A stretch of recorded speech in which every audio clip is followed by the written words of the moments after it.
कि गर्दन इतनी पतली है कि इसमें से पानी निकालने के लिए इस मटके को टेढ़ा करना पड़ेगा। वो तो है, ऐसे मटके ज्यादातर ग्राहकों को पसंद नहीं आते, लेकिन तुमने बना ही दिया है तो अच्छा है। अब्बा, तो क्या सिर्फ वही मटके फरोख्त होते हैं जो आम होते हैं?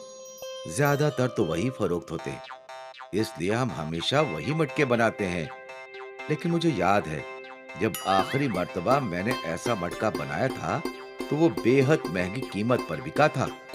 अच्छा है, इस मटके के भी अच्छी कीमत मिलेगी, देख लेना अब्बा। हाँ। तभी रुक्मिणी उन दोनों के लिए चाय लेकर हाजिर हुई। योगेश बेटा, मुझे लगता है तुझे शहर जाकर कोई और काम करना चाहिए। इस काम में रखा ही क्या है, तेरे अब्बा जिंदगी भर यही करते रहे। देख हमारी हालत, पूरी जिंदगी मुफलिसी में ही काटनी पड़ी है। नहीं अम्मी, मुझे शहर वहर नहीं जाना, और तो और मुझे मिट्टी से चीजें बनाना बेहद पसंद है। मैं कहीं नहीं जा रहा। देख बेटा, मेरा काम है तुझे हिदायत देना। तू मेरी बात से मुताफिक हो या ना हो, वो तेरी मर्जी।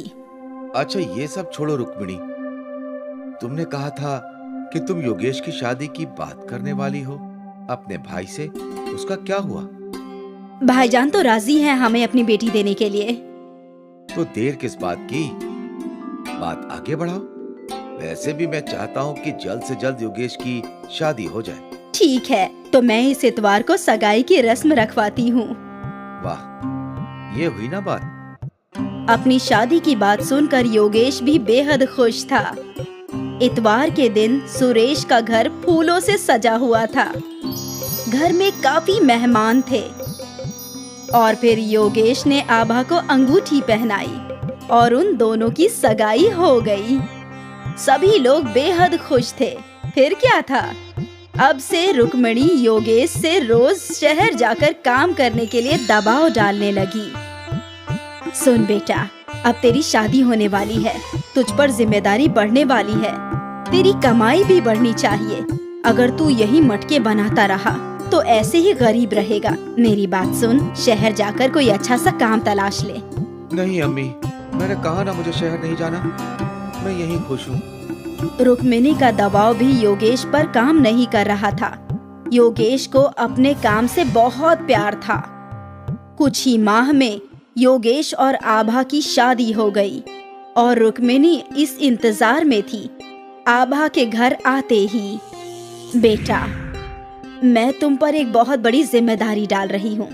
मेरा बेटा मेरी बात नहीं सुनता। उसके बेहतर मुस्तकबिल के लिए मैं चाहती हूँ कि वो शहर जाकर कोई मुलाजमत करे, लेकिन वो है कि वो यहीं रहना चाहता है। अब तुम ही उसे मना सकती हो। मैं कोशिश करूँगी अम्मी। फिर एक रोज योगेश तन्हा मटके बना रहा था। आभा उसके पास आई। अरे आओ आओ, ये देखो कितना बढ़िया मटका है। हाँ, बहुत अच्छा है। क्या बात है, तुम्हें कुछ कहना है? मैं सोच रही थी कि कब तक आप ऐसे मटके बनाएंगे। क्यों ना हम शहर जाकर कोई काम तलाशें? नहीं आभा, मुझे इल्म है कि ये सब मेरी अम्मी ने तुमसे कहा होगा, लेकिन मेरी बात अच्छे से समझ लो। मुझे मिट्टी के बर्तन बनाने का बहुत शौक है। मैं जिंदगी भर यही काम करना चाहता हूँ। मन मारकर अगर मैं शहर चला भी जाऊं तो भी मैं खुश नहीं रहूंगा। योगेश की बातें सुनकर आभा हैरान हो गई। उसके पास कहने के लिए कुछ था ही नहीं। शाम को रुक्मिणी ने आभा से पूछा, क्या योगेश शहर जाने के लिए राजी हुआ क्या? नहीं, और मुझे भी लगता है कि उन्हें यहीं रहना चाहिए। अब तुम ये क्या बोल रही हो? अम्मी, उन्हें मिट्टी के बर्तन बनाना बेहद पसंद है। वो दिल मारकर शहर नहीं जाना चाहते हैं और यही वाजिब भी है। 2 माह मुफलिसी में गुजारोगी ना तो समझोगी कि मैं क्यों शहर बेचने की फिराक में थी। अम्मी, आप बस ये चाहती हैं कि आपका बेटा अच्छा कमाए, तो वो जरूर होगा। उस दिन से आभा अपने शौहर के काम की सराहना करने लगी। ये मटका कितना अच्छा है। अच्छा है, लेकिन अब्बा कहते हैं कि ऐसी लंबी गर्दन वाले मटके ज्यादा फरोख्त नहीं होते। फरोख्त होते हैं, मैंने ये मेले में देखे थे। शायद 300 रुपए के थे। इतना महंगा? आप भी ऐसे मटके मेले में क्यों नहीं फरोख्त करते? मैं कोशिश कर सकता हूँ। आभा ने योगेश को हौसला अफजाई की। योगेश ने अलग अलग साइज के मटके बनाए और उन्हें रंग बिरंगे रंग दिए। वाह, ये सब मेले में जरूर फरोख्त होंगे। काश ऐसा ही हो। उस दिन योगेश सारे मटके लेकर मेले में गया। उसके अलग अलग साइज के मटकों की मेले में काफी डिमांड थी। भाईजान, मुझे वो लंबी गर्दन वाला मटका देना।